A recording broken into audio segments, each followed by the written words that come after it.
Test cricketer Tausif Ahmad साहब भी हमारे साथ मौजूद हैं। तौसीफ साहब शुक्रिया आपका। तौसीफ साहब, आमतौर पर हम क्रिकेट की बात दोबारा से बात करेंगे। आमतौर पर किसी टूर्नामेंट में शिकस्त के बाद बड़े फौरी एक्शन लिए जाते हैं, ख़ास तौर पर टीम और कप्तान तब्दील करना, लेकिन इस बार और भी बहुत कुछ हो रहा है। अभी टीम और कप्तान की तो बारी नहीं आई है। आपको लगता है कि अब जिस तरह से तब्दीलियाँ हो रही हैं बोर्ड ठीक ट्रैक पर है? देखिए, बिल्कुल ऐसा है। एक्चुअल सारा मामला इसलिए होता है कि पहले भी मैं भी पार्ट रहा हूँ सिलेक्शन कमेटी का, 4 चेयरमैन के उसमें, और हमेशा ये हुआ है कि हमने बैकअप की कभी कोशिश ही नहीं की, और उसमें डेफिनेटली प्लेयर्स जो थे वो मुझे लगता है इतना अपने आप को सेफ नहीं समझते, और अब तक ये होता आ रहा है। इस काफी सालों से हो रहा है। बट जो इस वक्त जो इक़दाम उठाया है, इस पे भी बड़ी कोशिश की गई कि आप नए प्लेयरों को, कुछ लोगों को बिठा के और चांस लें, मगर प्लेस पावर ही कहेंगे इसको, और तो कुछ नहीं कह सकते। बैठने को कोई तैयार नहीं होता था, तो उसकी वजह आज हमें सामने नजर आ रही है। बट मेरे ख्याल में तो बहुत देर आए दुरुस्त आए, बहुत अच्छी बात है, और इम्प्लीमेंट कराना चाहिए। इम्प्लीमेंट अगर नहीं होगा तो फिर इसी तरह सिलसिला रहेगा, हारने के बाद नहीं। लेकिन ये जो चीजें अभी मैं आज देख रहा था, चेयरमैन साहब ने सारी बात की है, बिल्कुल ठीक है। ये चीजें जो हैं वो जरूरी हैं हर मुल्क की किसी कंट्री की टीम के लिए। तो आई थिंक मेरा ख्याल है कि ये बहुत अच्छा इक़दाम है।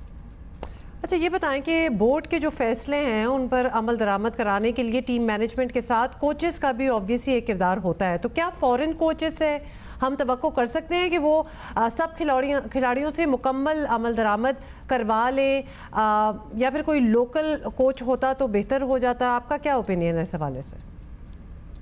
देखिए, लोकल कोच की और इसमें हम जाएंगे तो बहुत डीप हमारे लिए प्रॉब्लम। मैं तो इसलिए कहता हूँ कि बाहर का कोच होता है कि वो यहाँ की पॉलिटिक्स में इतना इन्वॉल्व नहीं होता।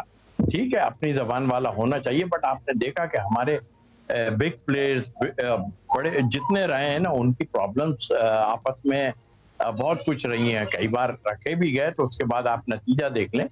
तो मेरा तो अपना ख्याल है, बोर्ड, क्रिकेट बोर्ड अगर जो है वो कोच, जाहिर है बाहर का कोच आता है तो वो अपना स्टैंड लेता है बहुत चीज़ों में, बट वो फिर देखता है कि यहाँ हालात ऐसे हैं तो वो उन्हीं के साथ मिल जाता है, अपने कोच और मैनेजर के साथ जो है वो मिल जाता है।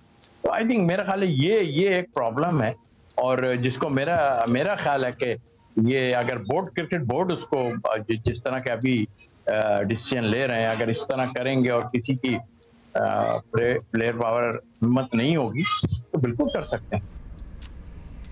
अच्छा, आप लास्टली ये बताइएगा कि एक पॉलिसी ये भी नज़र आ रही है कि खिलाड़ियों के इंटरनेशनल T20 लीग्स खेलने की हौसला शिकनी की जाए, लेकिन मॉडर्न क्रिकेट भी ज़ाहिर है खिलाड़ी यहीं से सीखते हैं, यहाँ से भी सीखते हैं, चलें ऐसा कर लें। मिसाल के तौर पर हारिस रऊफ आजकल अमेरिका में जिस टीम के साथ खेल रहे हैं, वहीं पैट कमिंस भी हैं, तो एक अच्छा तजर्बा होगा। क्या इन खिलाड़ियों को इस तरह से महरूम रखना चाहिए या बस कोई बैलेंस तलाश करना चाहिए? महरूम तो नहीं करना चाहिए, और आज तक नहीं किया। और आपने देखा कि हमारे हर प्लेयर जाके जहां मिला वहां खेला। बट अगर हमारी कंट्री की डोमेस्टिक या जो हमारा सीजन चल रहा है उस पे अगर फर्क आ रहा है तो फिर लिमिटेड करना चाहिए मेरे हिसाब से, इसलिए कि हमारी आवाम भी यहाँ पे क्रिकेट देखना चाहती है और हमारे हीरोज को देखना चाहती है। मैं खुद चाहता हूँ प्लेयर जरूर पैसा कमाएं, बट उसका इफेक्ट जो है हमारे अपने सीजन पे या फिर जो है हमारी टीम पे नहीं पड़ना चाहिए, क्योंकि प्लेयर इतना खेलता है और उसके बाद इतना एग्जॉस्ट हो जाता है कि उसके बाद जो है उसको यहाँ की चीजें पसंद ही नहीं आती हैं। तो आई थिंक मेरा ख्याल बिल्कुल खेलें, जरूर खेलें, मैं खुद भी कहता हूँ, बट कंट्री के उससे बढ़ के नहीं है।